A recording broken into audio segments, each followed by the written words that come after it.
Friday, November 14th, market analysis, Stan Ehrlich.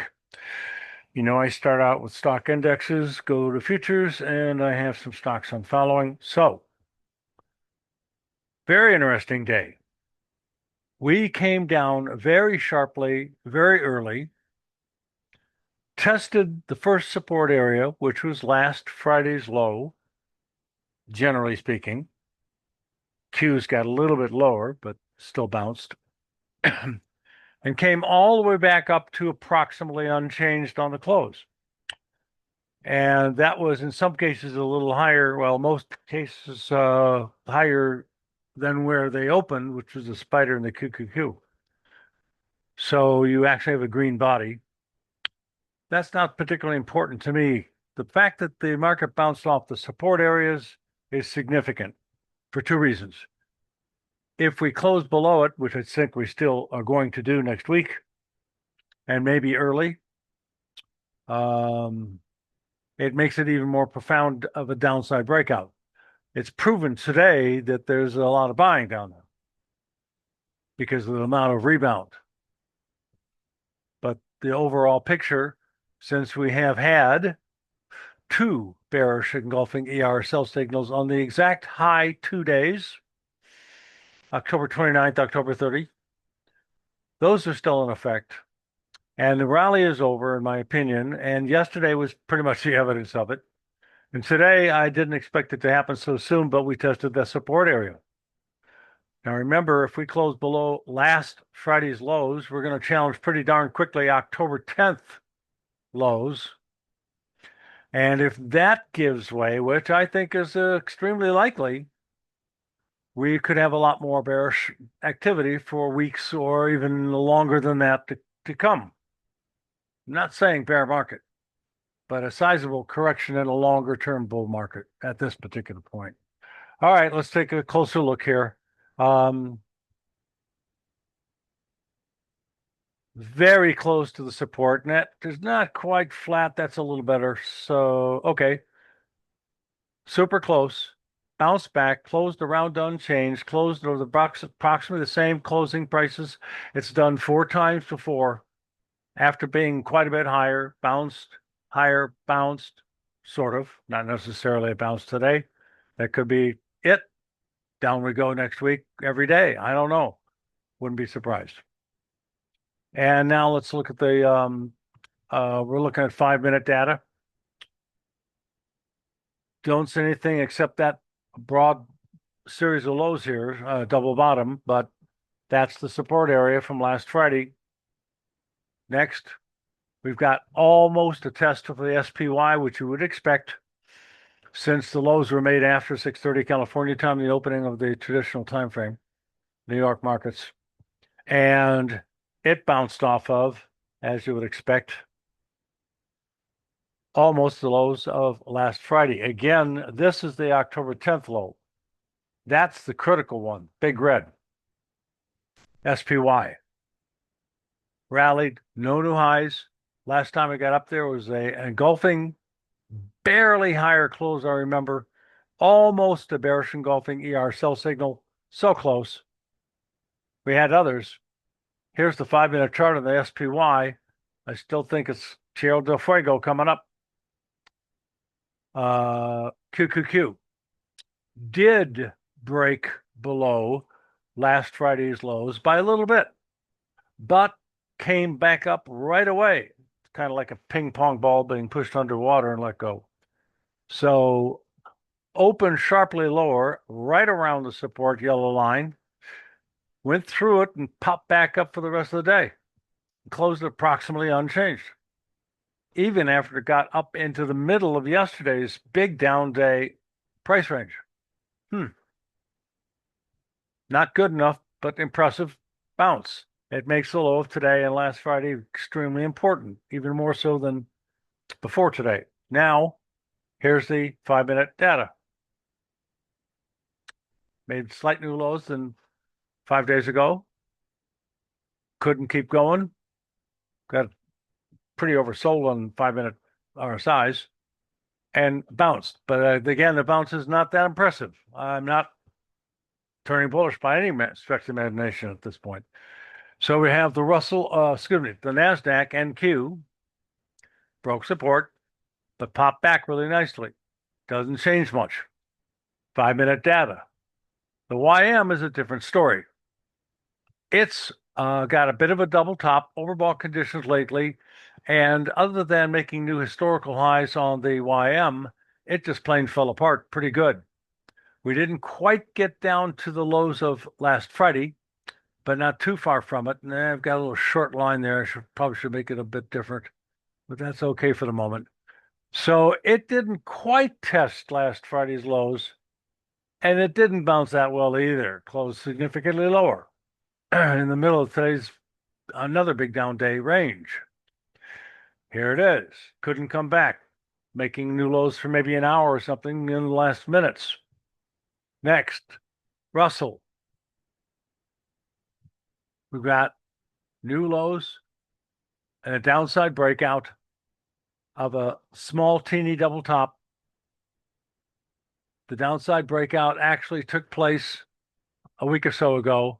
We're now over 50% to the downside objective, which is the bottom of the support area, right around 2307-ish. But we're getting oversold today. So at any point, we could bounce a little bit or go flat. We could still sharply, maybe 1 or 2 more days, drop off and hit the support level and the downside objective. Now, if it closes below that 2307, you got yourself a bit more of a bearish situation. And the 5-minute chart on the Russell. We're looking at bonds. This is almost a new low close. As you know, I expected that rally to fail. I didn't know exactly where, but it started to yesterday, and today we're almost at a new low close and tested the lows that were 3 times in the last week and a half or something.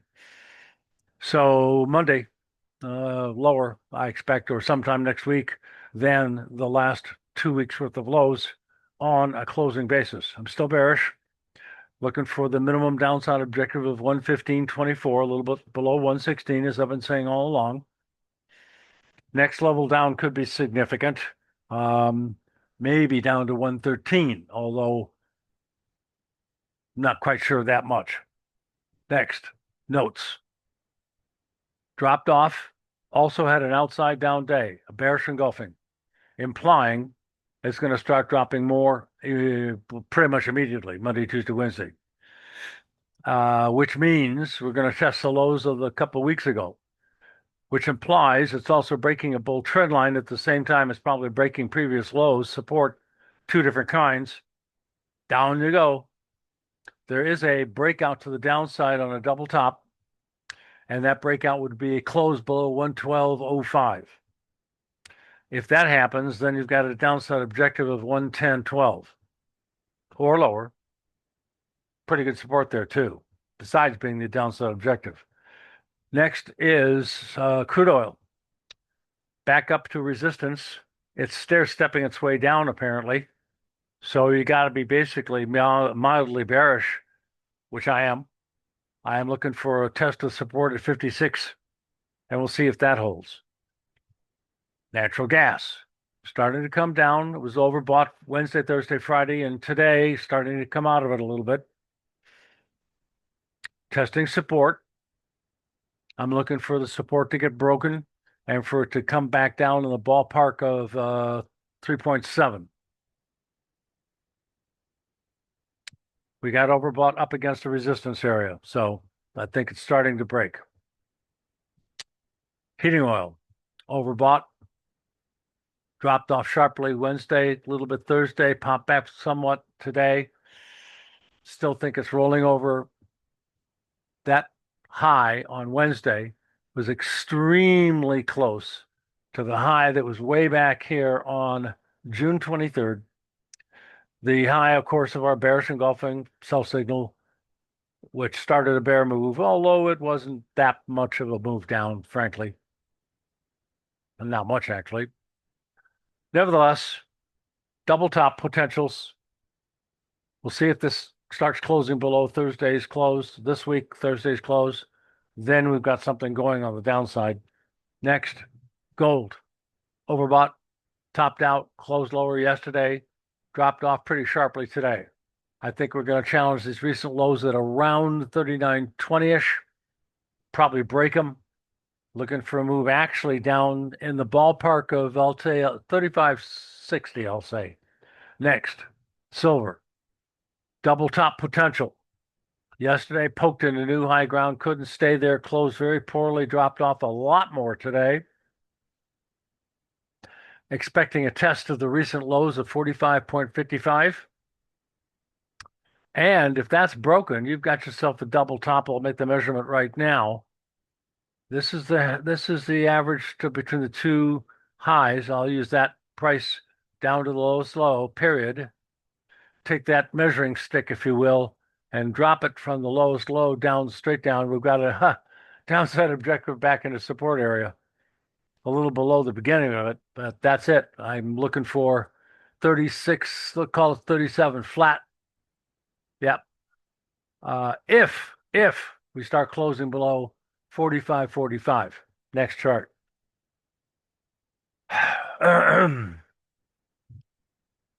Platinum still between a rock and a hard spot.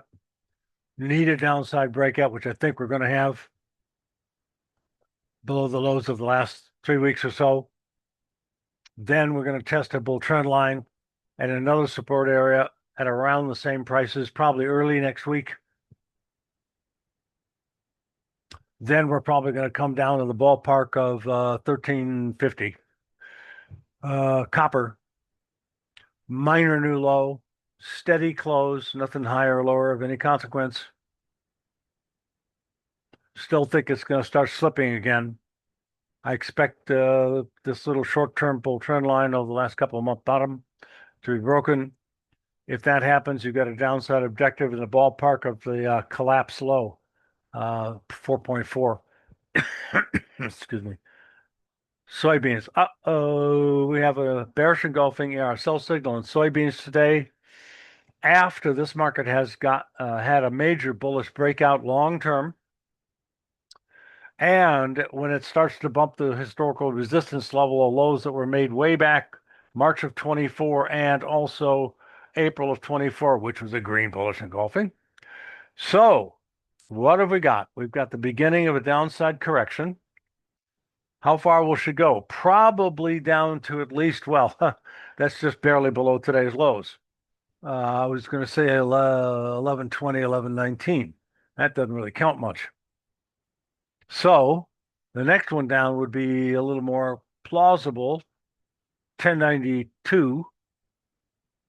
And frankly, there's a gap to close at 1063, 1064. Although I really don't expect that. I can't rule it out completely. What have we got for soybean oil? We got a bearish engulfing, as I said, on Wednesday, but it wasn't red because it wasn't overbought at the same time or within the allotted number of previous days. So, dropped off on Thursday, dropped off a little bit today, lower lows each day. It's still well above the previous bear trend line. Next week, the trend line is going to converge with a horizontal support line, support level, and that's going to be interesting. Frankly, it would be an idealistic place for it to stop coming down and turn back quite bullish again. And that would be in the ballpark of a 49 period, maybe a little above or below. Resistance is stopping the rally 2 days in a row now on soybean meal. No reversals. We did have a bearish engulfing, which didn't work. Sometimes they're part of tops and not necessarily the highest high or the lowest low. Oftentimes they are. And I think it's still going to dip down again, probably to 311. I wouldn't rule out a bit lower, 307 and a half-ish, 8.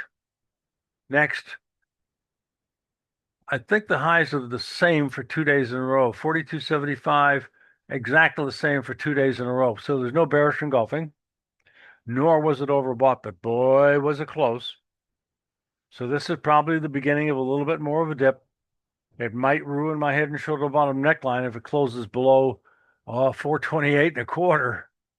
I don't want that. That would mean also probably a close below the low of last week or Monday of this week. And that would be a little bit more bearish. So the bottom formation may be canceled out if that happens. I didn't like it that much to begin with, remember. It's the lopsided double shoulder on the right. The right double shoulder on the right is about a month too late, blah, blah. Next, we've got a wheat with a whopping bearish engulfing, not overbought, so no red. Looks like a new low close for a couple of weeks after a new high for a week. It engulfs 5 previous days worth of highs and lows. Tierra del Fuego south. Okay, so 515 and a quarter is my downside objective to close this gap, which has been there quite a while. I'll just bring it over here. That's about right. Good enough. And maybe a little lower. Next. So grains look like they're a little tired. Correction in the longer term bull market, still intermediate to long term bullish on grain. But short term, we might have a bit of a dip in general. Apple dipped down a little bit a couple days in a row. Doesn't look terribly toppy at the moment. We would need a downside breakout on a close, probably below 266 in order to get the bear ball rolling. Closing that gap, and maybe getting down to support at 240. Next, Apple. Oh, almost the same kind of commentary. Wait a minute. Did I goof up? I goofed up. That was Apple. Sorry. I never said that. Next is Tesla. Well, we've got our breakout. We've got a gap closure yesterday, and it went a lot further than that today, but it closed back about unchanged. Probably a minor low short term. We bounced off of support, but didn't quite get oversold. I meant bounced off oversold, but didn't quite make it. It came super close. Didn't close another gap or test support on the break, so I couldn't say we can't get down that much more on Monday and then turn back up. But I think we're close to a minor rally, probably up to at least 11 and a half. There's a gap above. Okay, there's a gap above the market. And I'll put a little marker in there. And that's from Wednesday's low to the high of yesterday. It's fairly small, but it's there. That's what we're going to do. Go up and close that gap, turn right back down again. Next. Bouncing off support sort of on NVIDIA. Slightly higher close. No gaps. Well, there is that gap way up there, which I thought, and I still do, it's going to end up being a breakaway gap to the downside, bearish breakaway gap. And they're a little less likely to get closed than the other types of gaps I went through yesterday. Next, AMD, rocking a hard spot. Could be developing some sort of a top, but I don't think so. Not long term. I'm in that. If we close below 224 and let's say 224 and a half ish, then I could see this gap getting closed way down here at 170. And we're back. You guys have a great weekend and profitable trading to you.